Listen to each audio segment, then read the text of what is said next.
मैं ये press conference अपनी पार्टी की प्रवक्ता के रूप में तो करूंगी ही, लेकिन भारतीय सेना में 24 वर्ष की कमीशनिंग सेवा देने के बाद मैं ये प्रेस कॉन्फ्रेंस उस लिहाज से भी करूंगी।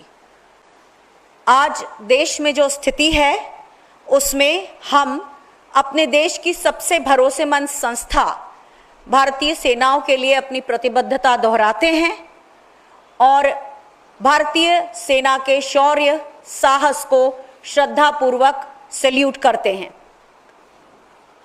कल 9 मई को ऑनरेबल सुप्रीम कोर्ट का निर्देश महिला अधिकारियों के पक्ष में आया, जिसमें शॉर्ट सर्विस कमीशन महिला अधिकारी जो पेटिशनर थी उनको अगली सुनवाई तक सेवा में बहाल करने के लिए सुप्रीम कोर्ट ने कहा है। जस्टिस सूर्यकांत जी ने ये कहा कि महिला अधिकारियों का मनोबल इस समय में बढ़ा रहना चाहिए और उन्होंने ये भी कहा कि महिला अधिकारी प्रतिभाशाली हैं। केंद्र सरकार की तरफ से ये कहा गया था कि हर वर्ष केवल 250 शॉर्ट सर्विस कमीशन अधिकारियों को ही परमानेंट कमीशन दिया जा सकता है, 600 के 700 के लगभग जो होते हैं उसमें से, और सेनाओं में अधिकारियों का युवा काडर होना बहुत ज़रूरी है। इस पर सुप्रीम कोर्ट ने ये कहा कि जो अनुभवी महिला अधिकारी हैं वे भी युवा सैनिकों का मार्गदर्शन और मानसिक संबल बनाने के लिए बहुत आवश्यक हैं। ये फैसला ऐसे समय में आया है जब हम पिछले 3 दिनों से महिला अधिकारियों को बहुत संयत, बहुत सधे हुए तरीके से और बहुत गरिमा के साथ अपने देश का पक्ष रखते हुए देख रहे हैं। माननीय सुप्रीम कोर्ट का ये फैसला महिला अधिकारियों के लिए उम्मीद की किरण है और ये permanent commission Babita Punia versus government of India case के कारण संभव हो सका। मैं खुद इस केस की एक बेनिफिशियरी रही हूँ। जब 1992 में कांग्रेस की सरकार ने पहली बार महिला अधिकारियों की एंट्री शुरू की थी, तब वायुसेना ने रक्षा मंत्रालय के तरफ से एक सर्कुलर 25 नवंबर 1991 को जारी किया था, जिसमें ये कहा गया था कि एक पायलट प्रोजेक्ट के रूप में, यानी कि 5 वर्षों के लिए प्रयोग के तौर पे महिला अधिकारियों को लिया जाएगा और अगर वो सफल होता है प्रयोग तो आने वाले 6 सालों के लिए उन्हें एक्सटेंशन दिया जाएगा और 11 वर्षों के बाद महिला अधिकारियों से पूछा जाएगा कि क्या वे पेंशनेबल सर्विस ज्वाइन करना चाहती हैं। 1999 से 2004 के बीच में जब बाकी सरकारी नौकरियों में ओपीएस खत्म हुआ, उसी समय महिला अधिकारियों का ये जो पेंशन के लिए विकल्प देने की बात थी वो भी खत्म हुआ। आगे चलकर 2007 में विंग कमांडर अनुपमा जोशी और स्क्वाड्रन लीडर रुखसाना हक ने पहले ये केस कोर्ट में दायर किया और उसके बाद थल सेना की भी महिला अधिकारियों ने इस केस को साथ में फॉलो किया और 2009 के बीच में आते आते सारे केस क्लब करते हुए 14 दिसंबर 2009 को दिल्ली की हाई कोर्ट ने ये केस फैसले के लिए सुरक्षित कर लिया।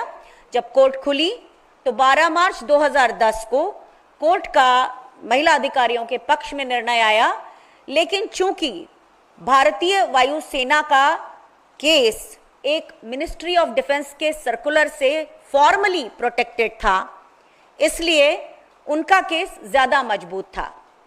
इस दौरान हम करीब 15 महिला अधिकारी 23 मार्च 2010 को राहुल गांधी जी से अपनी वकील सुश्री रेखा पल्ली जी के साथ मिले और उन्होंने हमें आश्वासन दिया कि केस के मेरिट पर वो हमारा केस जरूर रक्षा मंत्रालय के सामने रखेंगे।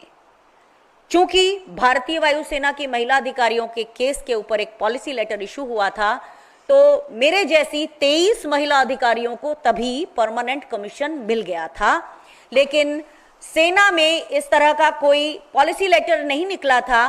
तो Babita Punia versus government of India case की बाकी महिला अधिकारियों को सुप्रीम कोर्ट में अपनी लड़ाई आगे के 10 सालों तक लड़ना पड़ी। नौसेना की महिला अधिकारियों ने काफी बाद में जाकर कोर्ट में अपनी परमानेंट कमीशन की लड़ाई लड़ी।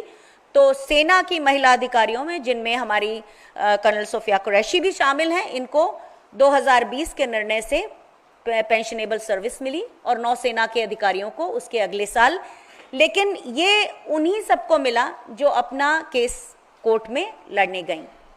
कल जो सुप्रीम कोर्ट का निर्णय आया है बहुत राहत देता है, जिसमें आज जो हमारे देश का माहौल है उसमें महिला अधिकारियों को भी उनका मनोबल बढ़ता है। और ये भी हुआ है कि 2006 के बाद कुछ अच्छी बातें हुई, लगातार पॉलिसीज बदली। 2.5 साल पहले महिला अधिकारियों को एनडीए के रूट से भी एंट्री मिली है, यानी कि हम सोच सकते हैं कि आज से लगभग 30 सालों के बाद हम एक या एक से अधिक सेनाओं में महिला सेना अध्यक्ष देखेंगे। और जो रूट सीडीएस का रूट पुरुष अधिकारियों के लिए खुला है, उसी तरह की जो स्पेशल एंट्री की स्कीम थी उससे महिला अधिकारी आती थी, तो वो रूट अभी शायद धीरे धीरे करके उसे रिकंसिडर किया जा रहा है। तो इस समय पे जब सुप्रीम कोर्ट का ये निर्णय आया है कि महिला अधिकारियों को तब तक बहाल रखा जाए जब तक कि अगली सुनवाई अगस्त में नहीं होती, हम इसका बहुत स्वागत करते हैं। हम अपने देश की सेनाओं के साथ हैं और हमारे देश की सेना के सभी लोग जो तिरंगे को अपने खुद से ऊपर रखते हैं, उन सभी का हम श्रद्धा करते हैं, उन सब का हम सम्मान करते हैं और हर सैन्य कर्मी के शौर्य को हमारा सलाम है। तो ये आज का हमारा मुद्दा है। अगर आपके कोई इस पर सवाल हो तो हम आपसे लेना चाहेंगे, लेकिन इस मुद्दे पर ही।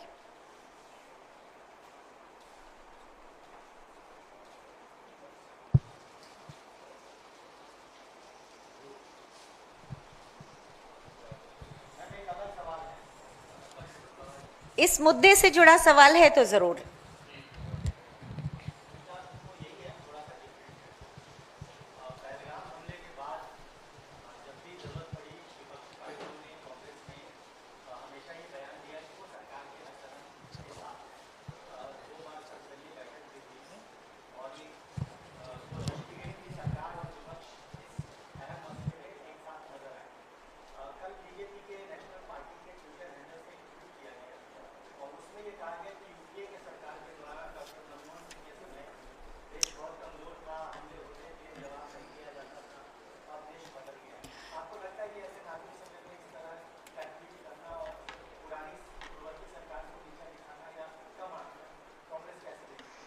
कांग्रेस पार्टी का स्टैंड पहले दिन से बहुत साफ है।